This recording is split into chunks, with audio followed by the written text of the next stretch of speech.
Pemirsa, saat ini banyak perusahaan terpaksa melakukan tindakan merumahkan karyawannya karena alasan tidak adanya pemasukan ke perusahaan yang mengakibatkan perusahaan itu sendiri tidak mampu membayar gaji karyawan. Masa krisis ekonomi di Indonesia bahkan dunia akibat pandemi COVID-19 ini terus berlangsung hingga batas waktu yang belum dapat ditentukan. Kondisi ini mendesak pemerintah untuk dapat mengambil keputusan guna memperjuangkan nasib para pekerja terdampak COVID-19. Kebijakan pemerintah dengan memberlakukan pembatasan sosial maupun imbauan untuk di rumah saja sangat berdampak besar pada kegiatan perekonomian saat ini. Para perusahaan terdampak COVID-19 bahkan harus merumahkan beberapa karyawannya dengan setengah upah bahkan nyaris tanpa upah sama sekali. Dari tindakan yang diambil perusahaan dengan alasan melakukan efisiensi dan penghematan pengeluaran, tentunya menjadi masalah tersendiri bagi para pekerja yang terdampak. Menanggapi hal tersebut, Ketua Federasi Serikat Pekerja Pariwisata FSP Par SPSI Provinsi Bali Putu Satyawira mengatakan, data-data April 2020 menjelaskan bahwa sebagian besar para pekerja di Bali sudah berstatus dirumahkan dengan kebijakan perusahaan masing-masing.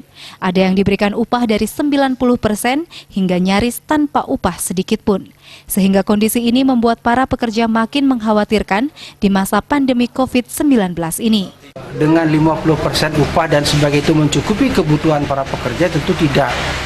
Sehingga bagi pekerja yang dirumahkan tanpa upah, banyak yang sudah pulang kampung, mereka mengusahakan usaha baru, atau dengan di kampung biaya hidup mereka lebih murah. Nah, sekarang yang bermasalah adalah mereka yang masih memiliki tempat tinggal di perkotaan.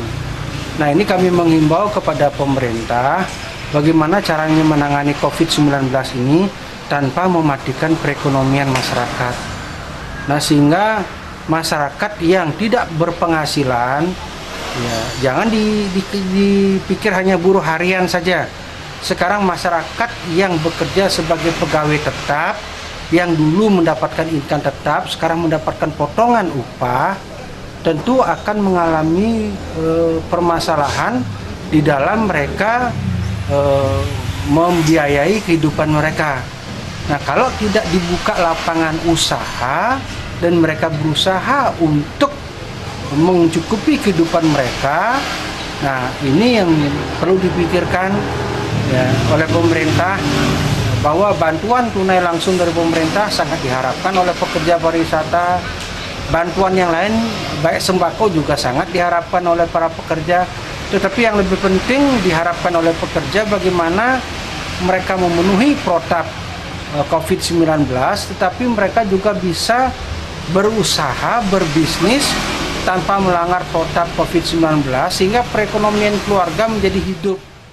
Diharapkan bantuan pemerintah, bagaimana cara menangani hal ini tanpa harus mematikan perekonomian masyarakat, sehingga masyarakat yang tidak berpenghasilan dapat mencukupi hidup mereka.